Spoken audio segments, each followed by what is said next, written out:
really aware because when we had like the head office we had in Morgan, it would be when we had it all the time and people, you know, 5 courses around, people would like wait for the meal to be served. My aunt used to tell me, the party we're looking at it. About 5 people don't realize that there's another one in the queue. They all like, and I'm looking at this now and it takes me back to all the girls when she used to say that.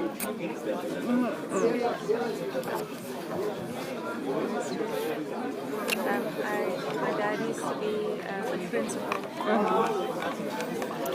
Thank you very much. Would like to assume with the hearings. Resume. Can everyone take their seats?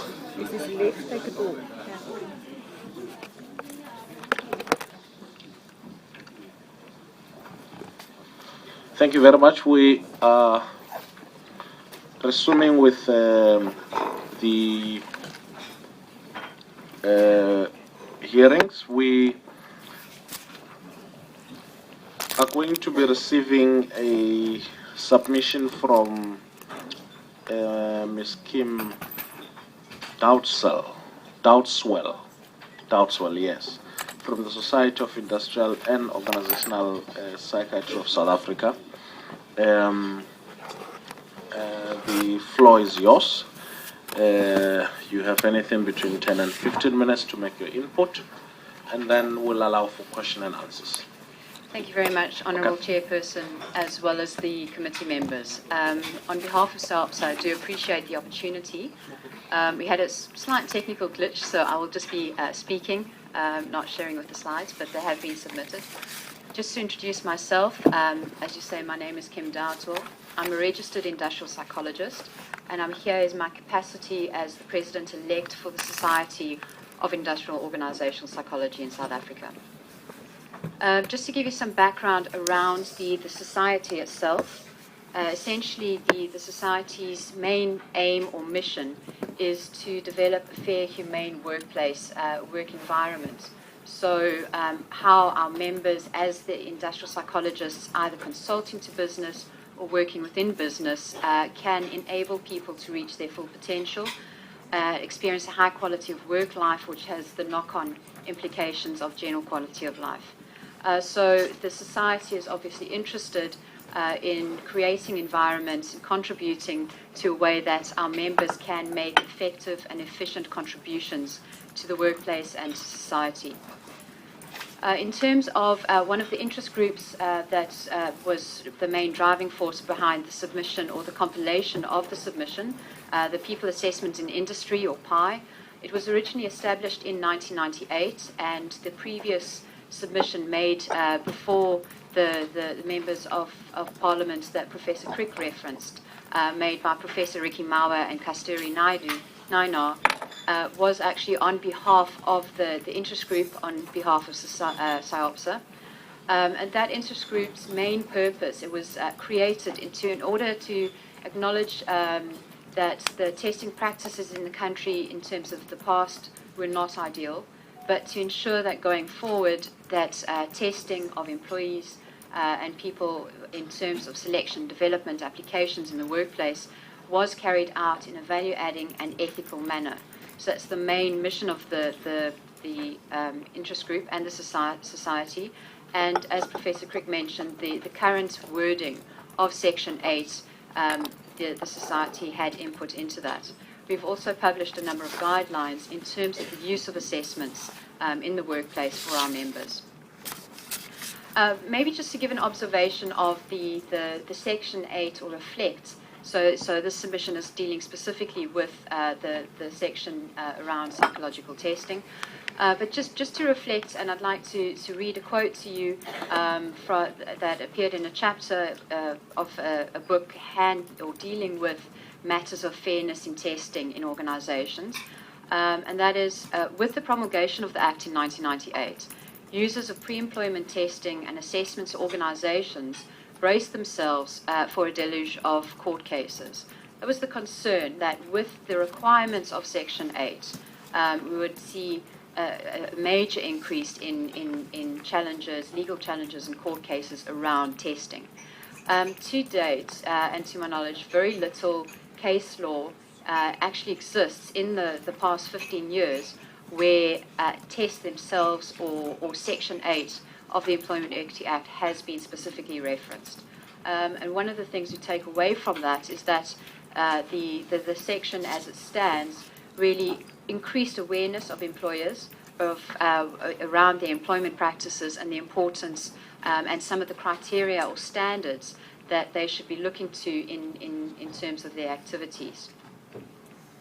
To give a view to the Society's specific commentary around the proposed amendment to Section 8, firstly, our individual members as well as the Society as a whole do acknowledge the need for control to be exercised over certain types of tests, and that's particularly around psychological tests.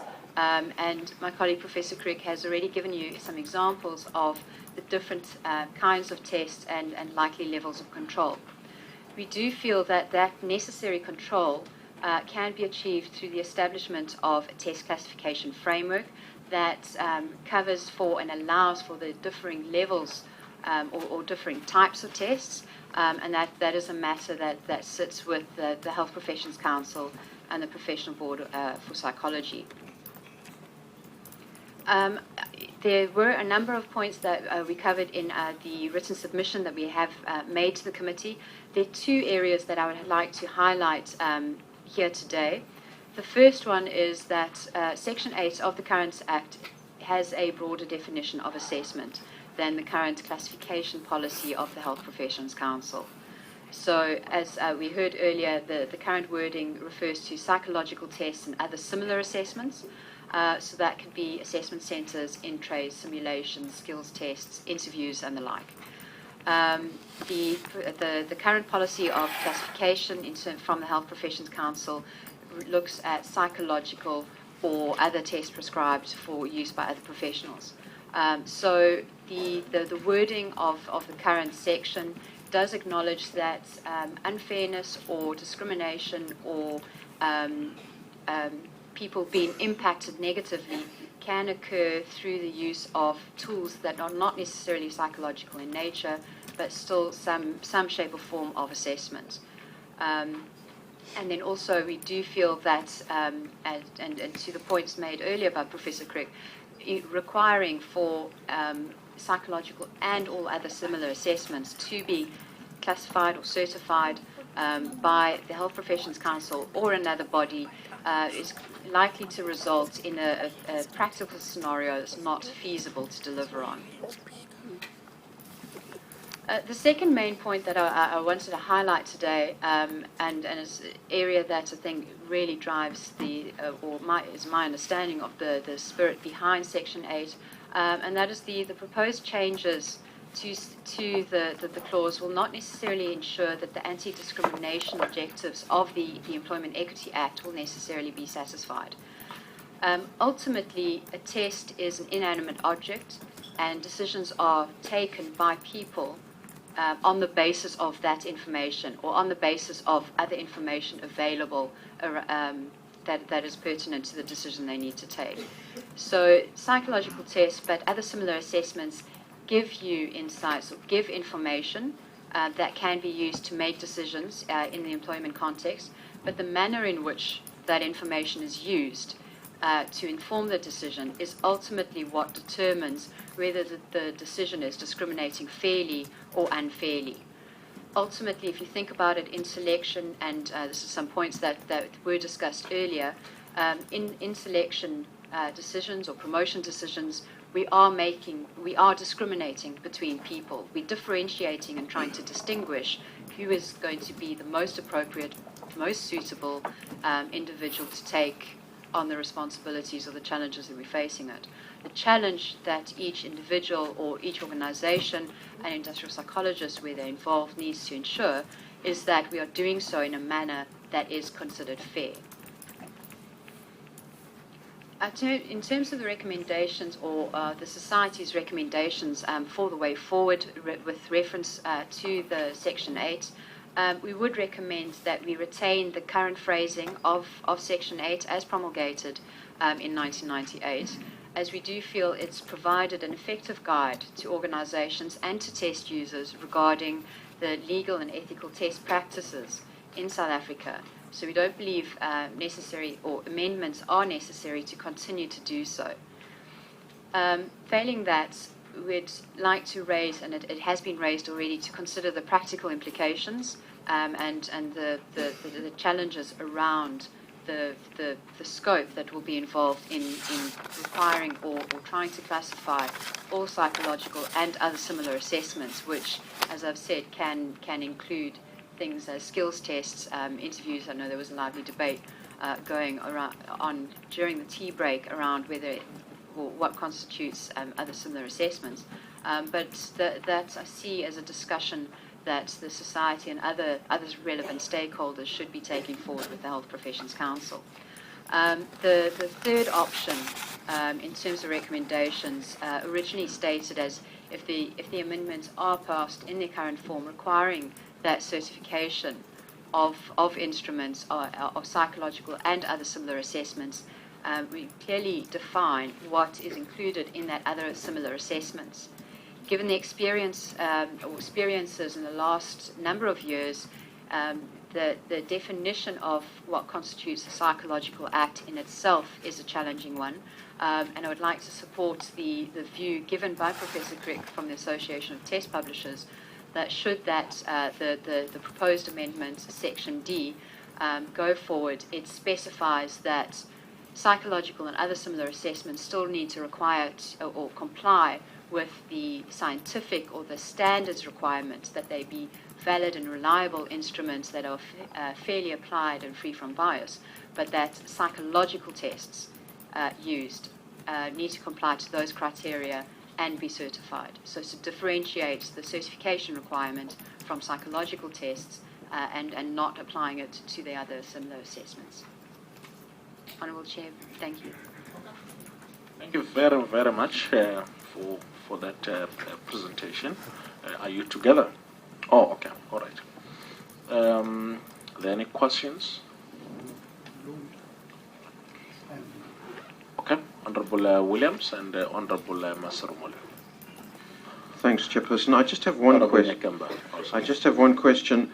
With the amendment, I just want to know how the inclusion of or any other body which may be authorized by law will change anything that is currently existing, because the fact that it includes authorized by law in that amendment, there are other laws affecting this, we heard yesterday. So surely everybody must comply to the other law. So authorized by law surely just gives, doesn't really change that, unless you're saying that the only people that you think should have the power to, to authorize this type of thing is the Health Professions Council of South Africa. I'm just a bit confused why this addition of any other body that's authorized by law would make such a big difference. Thank you. Okay, Honourable Masarumole. Thank you, Chair. One, are you a practicing fortune teller? Number two, what is it that we do different from what Health Professional Council of South Africa is doing? Okay, Honourable Nyakamba. Thank you very much. Just on the question, firstly on the question that Honourable Williams raised, well, it might happen that you were not here yesterday when the Health Professionals Council of South Africa was presenting.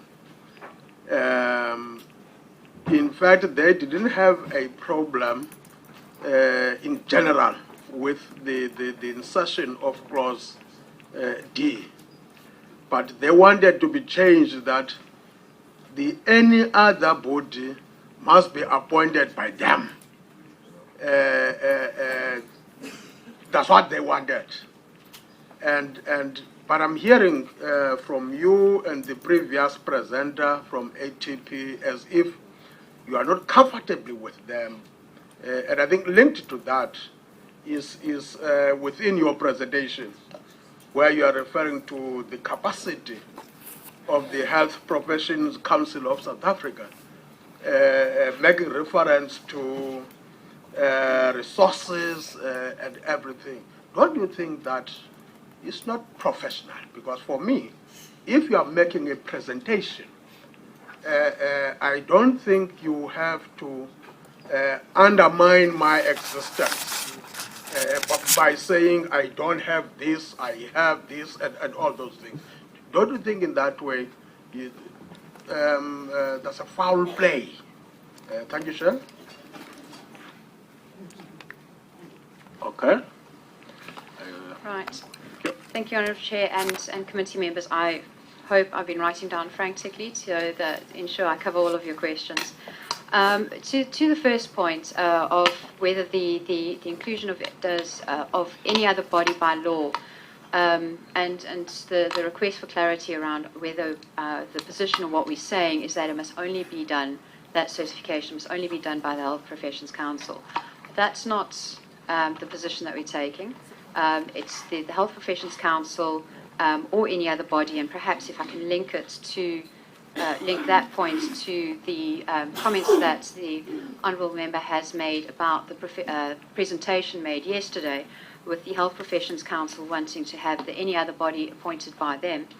If I think about that, the Health Professions Council has got jurisdiction and knowledge around psychological testing and the various standards applied to psychological testing. So if they're going to be delegating to another committee or body, they would need to ensure that body is qualified in order to deliver and advise and review psychological tests. So what I'm not saying that it only needs to be the Health Professions Council, but they would need, I can see the benefit of their involvement in making that appointment. In terms of,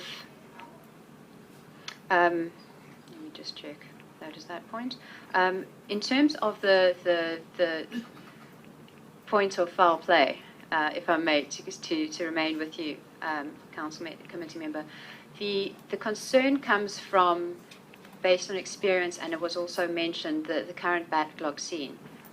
In terms of instruments that have been submitted for classification and the time and the processes or the length of time that it does take.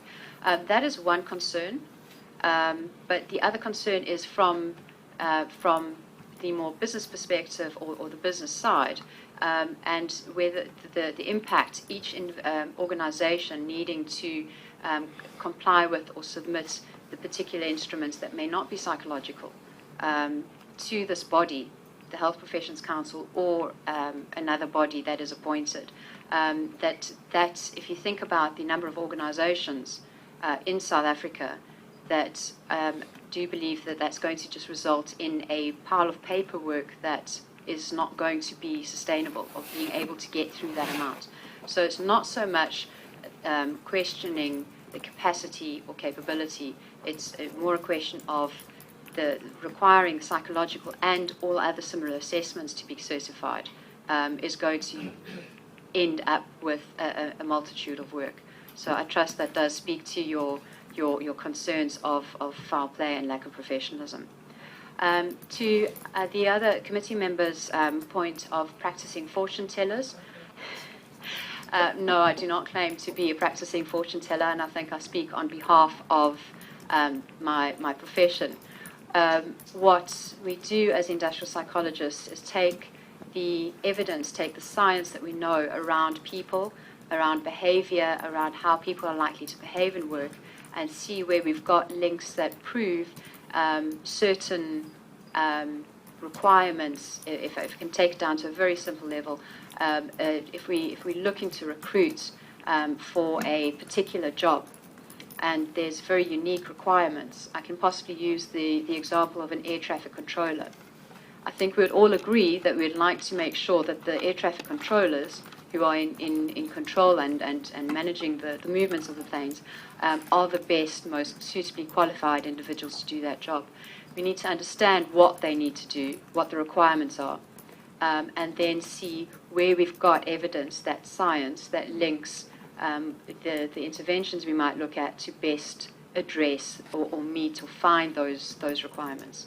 So in terms of being a fortune teller, as I said, no, but using evidence, using science, using inquiry, together with professional judgment, to make decisions or to make recommendations of a way forward for a particular personnel decision. The point of what is that we're doing here differently in relation to the Health Professions Council, I think really comes back to the point of the difference and one of the original reasons why psychological was separated from other similar assessments. The Health Professions Council's ambit is around all matters psychological.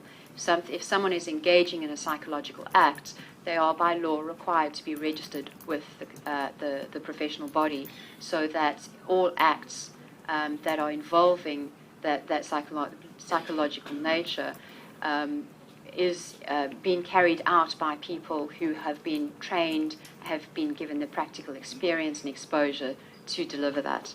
And it comes back to for me, that is the main difference. What we are dealing with in terms of the Employment Equity Act, yes, psychological tests are used in practice, in industry, for certain applications, but also there's a multitude of other similar type of tests. If we take a simple example of a data capturer who needs to type in information, a skills test that sees how quickly and accurately a person is able to do that, will give a good reflection of what they're likely to do on the job. But I would not argue that is a psychological evaluation of the individual. So that, for me, is the distinction. I trust that has addressed your questions. Yeah. Thank you very much for that presentation, Ms. Dotswell. And we will obviously take the oral presentation concurrently with the written submission that you have made. And thank you for your time. Okay. We are going to move to the next presentation. Ms. Daglon from the Disability Workshop. Okay.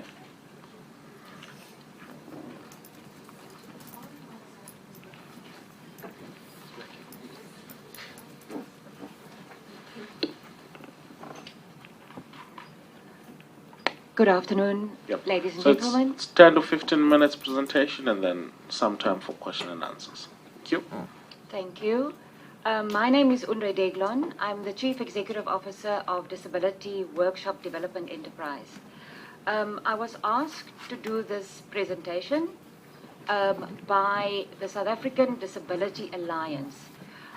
Please allow me to explain to you how the disability rights movement in South Africa how we have organized ourselves. In the different provinces, you will find that there are disability organizations that focus on a specific type of disability. So you'll find that there would be organizations that focus specifically on the blind, or those that specifically focus on